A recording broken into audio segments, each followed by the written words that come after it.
The first time I saw these screenshots, I thought, okay, this could be taken out of context. This could be AI. Then I saw these birthday messages. A seemingly weird relationship that Erika had with a then 15-year-old girl. These are the alleged texts between Erika Kirk and a 15-year-old back in 2013. Erika should have set clear boundaries with her, but she crossed boundaries with her quite a few times. Then I learned that at the time, Erika was 25 and this girl was 15. And I'm now going to give a quick trigger warning because the next section of content that I'm going to discuss includes alleged instances of grooming, inappropriate interactions with a minor.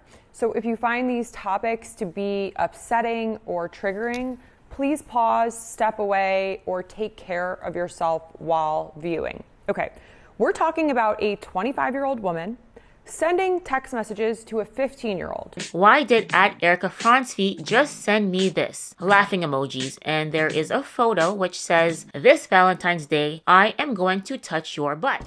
That included things like, "I want to be inside your lady garden," subtle sex jokes, and jokes about, "I want to touch your butt." The kind of language that you certainly wouldn't want an adult using with a 15-year-old. Then I found out about the photos. Photos that may have violated Michigan law requiring parental consent to photograph minors. Then Candace Owens, classic Candace Owens, who worked at Turning Point USA and knew Charlie Kirk personally, called it absolutely vile and textbook grooming behavior. By the way, just in general, going back to how they met, I'm trying to rationalize in my head, under what scenario, if you opened the door and a 15-year-old was there, would you exchange numbers with them? And I noticed Erika Kirk, who loves the spotlight more than life itself, hasn't said a single word. She also, surprisingly, doesn't have any lawyers threatening defamation lawsuits, at least not yet. Just a whole lot of silence. And this isn't about screenshots. This is about a pattern that we're seeing with Erika. Showing up to your husband's memorial in a glitter bodysuit, platforming pastors who are very actively named in child sexual abuse lawsuits at youth events, firing employees who ask too many questions, and now we're learning about sending chocolate-covered strawberries to somebody's teenage daughter while calling her sweetheart and pet names. You can't run a youth organization and then act surprised when people read the text, Erika. There's one thing you don't defend yourself against, and it's these kind of allegations of texts complimenting a 15-year-old's lips. You can't defend that. And real quick, I'm Lauren Paritra. Please take a moment to subscribe if you're new here. I currently still have a lead on Katie Miller, who is the wife of Stephen Littlebitch Miller. She's married to him on purpose. Stephen Miller is the pale white nationalist from Santa Monica. He's the man behind all of this ICE terror. And she's building a podcast on the backs of kidnapped Latinos and kidnapped children and our neighbors. So every sub, every hype, every comment, every like is an FU to Katie and Stephen Littlebitch Miller. Now back to those messages that everyone's pretending not to see. So what exactly did these messages say? Let's talk about what's actually in these screenshots because the details matter and they are damning. Thank you @ErikaFrancvi for making my whole week. And she shares this photo, and the photo is of a gnome, and it says, "I want to be inside your lady garden." Gnome saying, we're not talking about a few friendly texts. We're talking about extensive communications between a 25-year-old woman, Erika Kirk, and a 15-year-old girl. So Jillian says, "Thank you." Erika says, "You have the most stunning features." Jillian says, "Best compliment ever." Erika says, "Your eyes, your lips, your skin, you're absolutely beautiful." Jillian responds with the crying emoji, "You're making me cry." Messages where Erika, who went by her maiden name Erika Franze back then, was using language that, let's be honest, no adult should be using with somebody's teenage daughter. Sweetheart, and references, again, to grabbing her butt in her lady garden. Birthday wishes, personal gifts, chocolate-covered strawberries sent to a child's home. Inside jokes that only the two of them understood, that special kind of secret language that makes a teenager feel seen. In almost every jurisdiction, sexualized communication with somebody under the age of 16 in the US is illegal. Texting, social media messages, any sexually explicit material falls under criminal statutes, even if it doesn't lead to physical contact. You know what we call that here? Grooming. Candace Owens nailed it. She said it is textbook grooming behavior, and she's right. Grooming isn't always about the end point, it's about the process for these sick fucks. Building trust, creating intimacy, making a child feel special and chosen, separating them psychologically from their support system, and creating a special bond that others wouldn't understand. Jillian, that dime piece beside the car, though, she's referring to Jillian, just so we're clear. She's referring to Jillian beside a car as a dime piece. Grooming is when an adult builds trust with a minor to manipulate them into sexual activity or emotional dependence. Are you following so far? It's illegal and it is also psychologically harmful. And these screenshots show all of that. But here's where it gets really insane. The account that posted these messages, it's believed to be connected to the alleged victim. The account is still active. It's still posting. The screenshots are still up at the time of this recording. If these messages were fake, if this was all some elaborate smear campaign, lawyers would be all over it, I'd assume. Erika Kirk would be screaming defamation and selling books and merch on it. And then there are photos, and no one wants to talk about these. Erika then having sent this 15-year-old to have photos taken. Insane. She sent this 15-year-old to have photos taken. She's helping her because she's just so beautiful. Erika, she says, arranged the entire thing. This person she had only met once sends her to meet up with this male photographer. And Jillian said that this photographer was kind of creepy.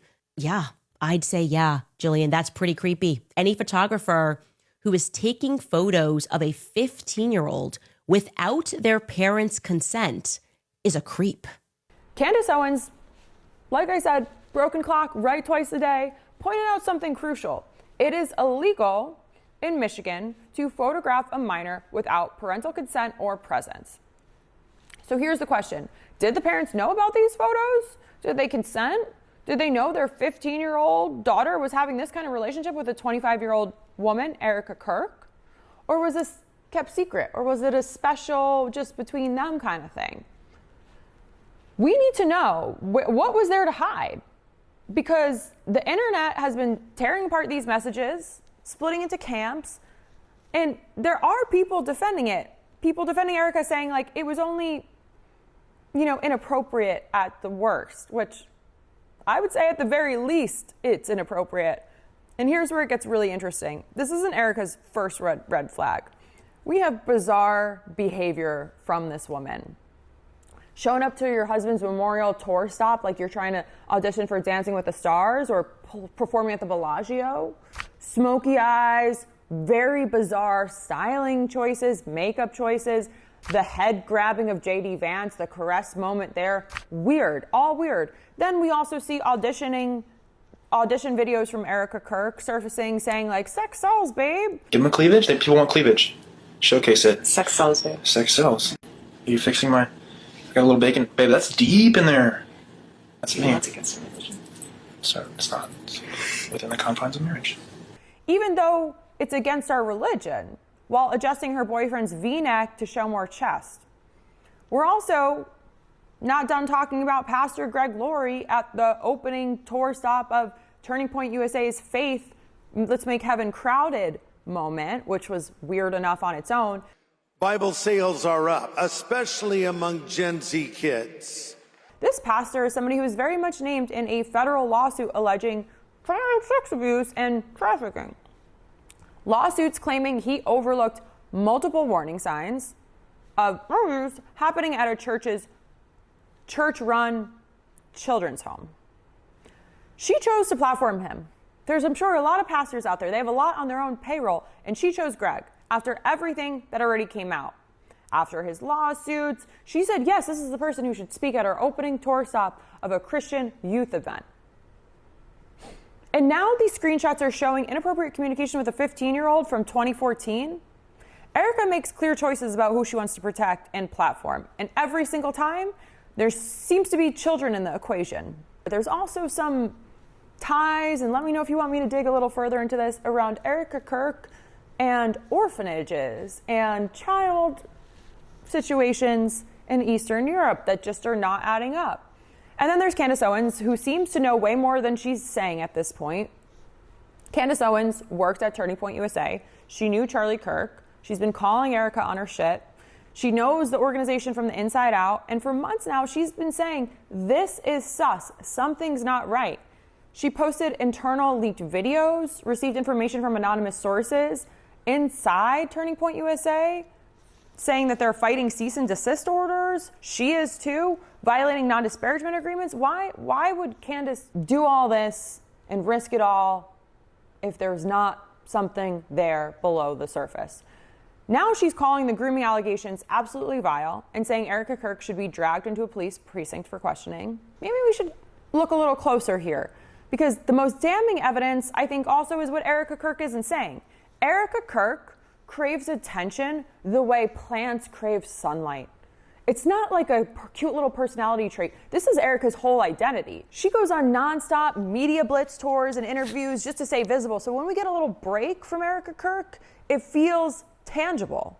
A break from this tour that nobody asked for, we can feel it. We're like, where is she? When is she gonna pop out next? Like, let's be real. She was former Miss Arizona. Pageants are wild when you really think about it. You put on a swimsuit, you walk in a slow circle, and you let strangers and the scum of the earth, including the President of the United States, Donald Trump, score you like a group project.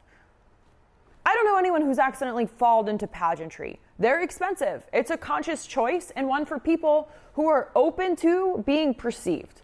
And then, of course, she dated around, she did a lot of clout chasing, and now she's the widow of Charlie Kirk. She married Charlie Kirk, one of the loudest, most polarizing guys in conservative politics.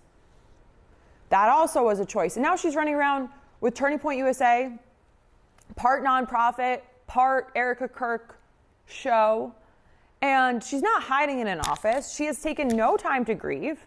She's front and center at every given moment. We're seeing Instagram stories, lighting checks, pyrotechnics. You can practically hear her ask, is this my angle that you're getting right? Amateur investigators on Twitter have been doing what the media is refusing to do, and what they found is disturbing. Multiple users pointing out that the language mirrors classic grooming patterns.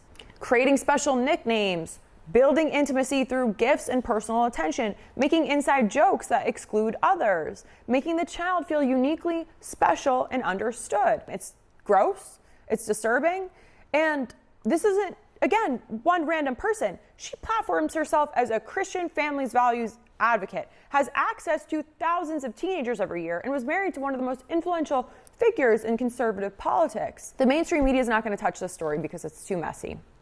And nobody wants to question what everyone's been thinking because they're too scared to come forward. Watching this play out and deciding whether it's safe to contribute their voice or not, people are watching. We don't know if they're being contacted by Turning Point USA's lawyers and reminded about non-disclosures or what, but this is sus. We're going to continue breaking it down. If you want to know more specifics, let me know in the comment section what you want us to dig into more next. And remember, we cannot grow without your support, and every like, every comment, every share is an FU to Katie and Stephen Little Bitch Miller. So do what's right.